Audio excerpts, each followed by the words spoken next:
బాగా తెలుస్తాయి, మన ఆంధ్ర వాళ్ళకి అయితే తెలీదు.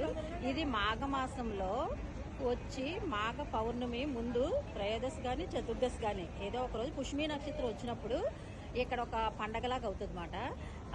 అంటే మొక్కుకున్న వాళ్ళు, పిల్లలు కావాల్సిన వాళ్ళు, సుబ్రహ్మణ్య స్వామి అంటే తెలుసు కదా, ఎవరి మొక్కులాలు పాలకల్లడి, మన సైడు త్రిశూలాలు అవి వేసుకుంటారు చూడండి, సోలాలు అవి వేసుకుంటారు, అలా సోలాలు వేసుకొని మొక్కు అంతా తీసుకుంటారు. ఇది ఎప్పుడంటే 11th ఫిబ్రవరి. ఆ రోజు చాలా మంది జనాలు ఉంటారు, లోపల గర్భగుడిలో తీనివరు. ఆ రోజు అవుట్ సైడ్ తీసి పెడతాం, ఈ రోజు గర్భగుడి కూడా పెడతాం. ఓకే మరి ఇలా చూడు మెయిన్ సుబ్రహ్మణ్య స్వామి గుడి. ఆ రోజు ఈ గుడి అవుతుంది. ఇది చాలా నమ్మకం ఈ గుడి. తెలుగు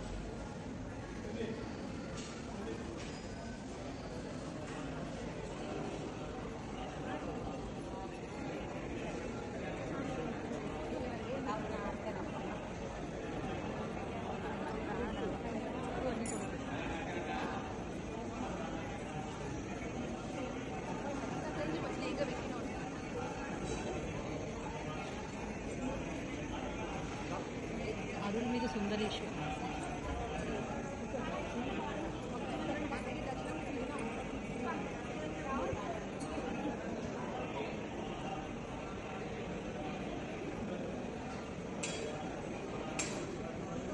మన ఆంధ్ర సైడ్ ఆ దక్షిణామూర్తి విడిగా ఉండరు. ఇక లక్ష్మీవారం కదా, దక్షిణామూర్తి ఇటు సైడ్ అంతా దక్షిణామూర్తి విడిగా ఉంటారు.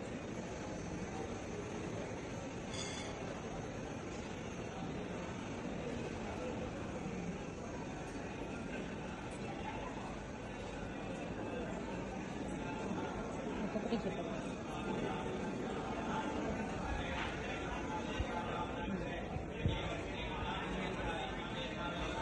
శివుడి టెంపుల్, శివుడి టెంపుల్.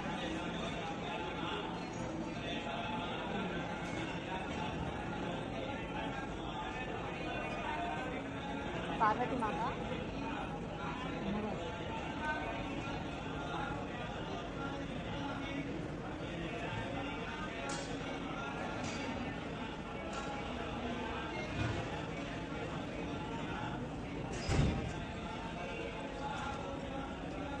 నవగ్రహాలు.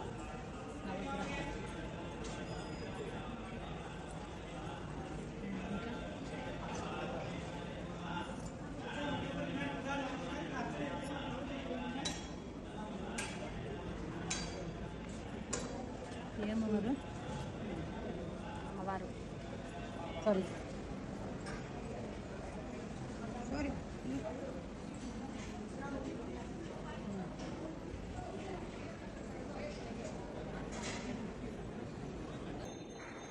కాలభైరవ.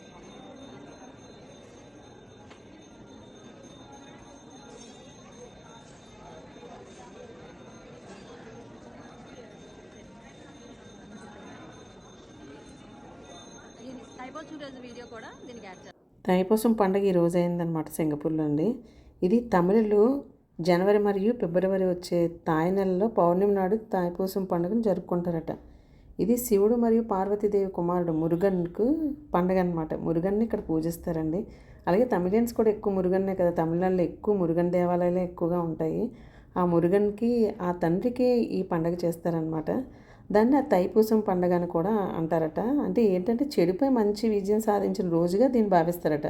ఇది సింగపూర్, మలేషియా, శ్రీలంక, అక్కడ దక్షిణాఫ్రికా, అలాగే తమిళ్ మాట్లాడతారు చూసారా, అక్కడ ఎవరైతే తమిళియన్స్ ఉంటారో వారందరూ కూడా ఈ పండుగని జరుపుకోవడం అది జరుగుతుందటండి. మురుగన్ దేవతలకు సైన్యాధిపతి మరియు అపారమైన శక్తులు ప్రసాదించబడ్డాడనమాట ఈ మురుగన్. పార్వతి మురుగన్కు బ్రహ్మజ్ఞానం లేదా సంపూర్ణ జ్ఞానానికి చిహ్నంగా ఉన్న ఒక ఈటె అంటే వేల్ని ఇస్తుందంట. అందుకే వేల్ వేల్ వేల్ మురుగా తందా మురుగా అని పాట ఉంటుంది చూసారా, వేల్ మురుగా అంటుంటారు. అలాగే రాక్షసుడు సూరపద్మ సైన్యాన్ని జయించడంలో అతనికి సహాయపడటానికి దీన్ని మురుగనికి ఇచ్చాడంట, ఈ వేల్ని అనమాట. అలాగే తైపూసం అని ఈ ఫెస్టివల్ని అంటారనమాట. ఈ రోజున పార్వతీదేవి ప్రపంచాన్ని హాని నుండి రక్షించడానికి అతనికి ఈ దివ్య ఆయుధాన్ని ఇస్తుందట. అదే సోలాలు కూడా ఇలా గుచ్చుకొని మన సైడ్ కొన్ని ఫెస్టివల్స్లో అలా కూడా చేస్తారు కదా, అలాగే ఇక్కడ కూడా అనమాట. ఈ వేల్ అనేది అన్ని దుష్టశక్తులను తొలగించి విశ్వంలో శాంతి మరియు సమతుల్యతను పునరుద్ధరించడానికి మురుగన్ ఉపయోగించిన కాంతి మరియు జ్ఞానానికి చిహ్నం అంట ఈ వేలు అనమాట. అంటే ఈ త్రిశూలం ఉంటుంది కదా అదండి. త్రిలోకం లేదా 3 వేర్వేరు విశ్వాల్లో మానవులను మరియు అన్ని ఋషులని హింసిస్తున్న దుష్టశక్తులను మురుగన్ అధిగమిస్తాడనమాట. 3 అసురులను మానవులను బాధించే 3 చెడులతో పోల్చారంట. అహంకారం, అనుబంధం మరియు ద్వేషం. ఇప్పుడు మన తాయిపూసం ఎలా జరుపుకుంటారో చూద్దామండి. మురుగన్ ప్రజలను వారి చెడు కర్మ నుండి విముక్తి చేసి వారి జీవితం సానుకూలత సుసంపన్నం చేస్తాడంట. ఈ రోజున ప్రజలు కావడి అంటే భారం మోయడం వంటి తపస్సులను చేస్తారటండి. ప్రత్యేక కోరుకున్న వ్యక్తులు దాన్ని మోస్తారు. ఇది మురుగన్ పట్ల వారికి ఉన్న లోతైన ప్రేమ మరియు విశ్వాసాన్ని సూచిస్తుందన్నమాట. ఇక్కడ చూడండి, మా చెల్లి వాళ్ళు కూడా ఇక్కడ ముందు పూజది చేసుకుంటున్నారంటే ఒక ఆకేసి పసుపు కుంకుమ పెట్టి అవన్నీ పూజ అయిపోయిన తర్వాత ఈ కావడిని కట్టుకుంటున్నారనమాట. అంటే ఒక చెంబులోని కొంతమంది చాలా పెద్ద చెంబులు, అలా కొంతమంది చిన్న చిన్న చెంబులు, అవన్నీ అందులో పాలు పోసుకొని ఇలా కట్టి ఇదేనండి కావడి అనమాట. ఈ కావడిని మోసుకొని వెళ్తారనమాట వీళ్ళందరూ కూడా. ఇక్కడ చూస్తున్నారు కదా, ఇదండి. అలా చాలామంది ప్రజలు ఆలయానికి చేరుకోవడానికి చాలా దూరం నడుస్తారనమాట. ప్రత్యేక కోరుకున్న వ్యక్తులు దీన్ని మోస్తారనమాట. అంటే నాకు ఈ కోరిక తీరాలి మురుగన్, నాకు నా పిల్లలు అభివృద్ధి చెందాలి, నా పిల్లలకి ఇలా ఆరోగ్యం బాగాలేదు, అలాగే నాకు పిల్లలు పుట్టలేదు, నాకు పెళ్లి కాలేదు, ఇలా మొక్కులన్నీ మొక్కుకుంటాను చూసారా. ఆ మొక్కులు మొక్కుకుంటూ ఈ కావడిని ఇలాగా మోసుకుంటూ పాదయాత్ర చేసుకుంటూ నడక మార్గంలో వెళ్తూ ఉంటారట.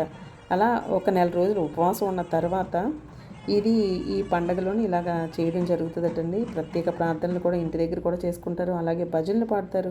అలాగే దైవిక ద్విపదలను జపిస్తారు. చాలామంది ప్రజలు ట్రాన్స్ స్థితిలోకి వెళ్తారంటే మెడిటేషన్ అలా వాటిలో కూడా ఉండిపోతారట. భక్తులు పాల్కుడం లేదా పాలకొండను కూడా తీసుకుని వెళ్తారనమాట. ఈ పాలను మురుగన్ భగవంతుని దివ్య పాదాల వద్ద సమర్పిస్తారు. ఆ పాలను అభిషేకం లేదా భగవంతునిపై జలీకరణ చేస్తారనమాట. ఇది చూడండి, మా చెల్లెళ్ళందరూ కూడా తల మీద పెట్టుకొని వెళ్తున్నారనమాట. ప్రజలు తమ సమస్యల పరిష్కారం కావాలని ప్రార్థిస్తారనమాట. సమస్య అధిగమించిన తర్వాత పాలకొండను మురుగన్ భగవంతునికి నివాళిగా తీసుకొస్తారంట. అలాగే ఇక్కడ చూడండి, చిన్నపిల్లడు తిన్న కూడా చక్కగా పాలకొండను పట్టుకొని వెళ్తాడండి. బాగుంది, చాలా భలే చేశారనిపించింది నాకైతే. ఆలయం కూడా చూడండి ఎంత బాగుందో అసలు. ఫస్ట్ అంతా చూశారు కదా వెంకటేశ్వర స్వామి. ఈ వెంకటేశ్వర స్వామి గుడి దగ్గర నుంచి స్టార్ట్ అవుతారంట. మురుగన్ ఆలయం దగ్గరికి వరకు నడుచుకుంటూ వెళ్తారటండి. అలాగే 2 గంటలు 3 గంటలు కూడా పడుతుందట. అంటే రోడ్డు మీద అనమాట నడుచుకుంటూ వీళ్ళు వెళ్తారట. అయితే ఆ పాలకొండను పట్టుకొని వెళ్ళేటప్పుడు వీళ్ళు అసలు మాట్లాడకూడదంట. అసలు కొంచెం కూడా మాట్లాడరటండి. ఆ పాలకొండ ఎప్పుడైతే తల మీద పెట్టుకుంటారో అప్పుడు ఇంకా అసలు వాళ్ళు మాట్లాడకూడదంట. మాట్లాడుకుంటూ అక్కడ వరకు వెళ్తారంటండి. ఇది ప్రపంచవ్యాప్తంగా నివసించే తమిళ ప్రజలు ఈ తాయిపూస్ పండుగని ప్రత్యేక పండుగగా భావిస్తారు. దాన్ని చేసుకోవడం జరుగుతుంది. మలేషియాలో కౌలాలంపూర్లోని వెలుపల ఉన్న బాటు గుహలలో మురుగ ఆలయం ఉంది. దీనిలో 140 అడుగుల కంటే ఎక్కువ ఎత్తున్న మురుగన్ విగ్రహం కూడా ఉందటండి. సింగపూర్, శ్రీలంక మరియు ఈ పండుగను మన ఇండియాలో కూడా చేస్తారు. తమిళియన్స్ చేసుకుంటారట. ఇంత బాగా ఈ తాయిపూసం పండుగని చాలా బాగా జరుపుకోవడం అది జరుగుతుందట. ఇదండి ఈ తాయిపూసం యొక్క పండగ ఇదనమాట. అయితే వీళ్ళందరూ పసుపు రంగు బట్టలు కట్టుకొని వెళ్తారట, లేదా ఎరుపు రంగు బట్టలు కానీ రెండిట్లో ఏదో ఒక రంగు కట్టుకుంటారట. కానీ నేను చూసినంత వరకు అయితే అందరూ పసుపు రంగు బట్టలే వేసుకున్నారు. అలాగా చక్కగా ఈ తల మీద చూడండి, అందరూ కూడా చిన్న పెద్ద పిల్లలు అందరూ కూడా పట్టుకొని, మగవాళ్ళు ఆడవాళ్ళు ఎవరైనా సరే పట్టుకొని వెళ్ళొచ్చట. అందరూ కూడా వెళ్ళి వాళ్ళ కోరికలను ఆ మురుగన్కి ప్రార్థన చేసుకుంటూ ఈ మాఘమాసంలో వచ్చే పౌర్ణమి ముందు రోజు ఈ పండుగను సెలబ్రేట్ చేసుకోవడం జరుగుతుందట. రేపు పౌర్ణమి కదండి, మాఘ పౌర్ణమి కదా రేపు. అందుకే ఈరోజు ఇక్కడ ఈ తాయిపూసం ఫెస్టివల్ అది జరుపుకోవడం అయింది. మా చెల్లి సింగపూర్లో ఉండటం వల్ల తను అక్క ఈ వ్లాగ్ పెడదాము, మీ సబ్స్క్రైబర్స్ అందరూ చూస్తారు అని అందే. అయితే ఓకే పెట్టు అన్నాను. తను ఆ విధంగా నాకు పంపించిందండి. పంపిస్తే మీ అందరికీ చూపిద్దామని చెప్పేసి మీకు షేర్ చేయడం జరుగుతుంది. నేను కూడా చూశాను, నాకు కూడా చాలా బాగా నచ్చింది. ఇలాంటివన్నీ మనం తెలియపరచడంలో తప్పు లేదు కదా అనిపించి వెంటనే నేను మీకు షేర్ చేయడం జరిగిందండి. చూడండి, ఇలాగనమాట. ఇలాగ సుబ్రహ్మణ్య స్వామి గుడికి వస్తారంట. ఇదంతా మనకి అంత క్లియర్గా లేదు అక్కడ. జనాలతో అందరూ వచ్చారనమాట. వచ్చి ఆ పైన లోపలికి గర్భగుడిలో ఫస్ట్ చూపించింది కదా మా చెల్లి, ఆ గర్భగుడిలో లోపలికి వెళ్ళి ఆ పూజలు అవన్నీ చేసుకొని ఎవరి మట్టుకు వాళ్ళే ఇంకా వచ్చేస్తారంట. అలాగే అక్కడ అన్నప్రసాదం కూడా చేసుకొని వస్తారట. మన గుళ్ళో కూడా చూసారా ప్రతి పండుగ ఇదైతే అరటికాయ, ఇది బంగాళదుంప, సేమ్ ఇండియా సాంబారు, అన్నం, వాటర్ బాటిల్, వీడియోస్ మా పాపడ పెడతారు చూడండి. అవన్నీ కూడా మీకు షేర్ చేసుకుంటాను. నచ్చినట్లయితే సబ్స్క్రైబ్ చేసుకుని లైక్ చేయండి, కామెంట్ చేయండి. Bye bye.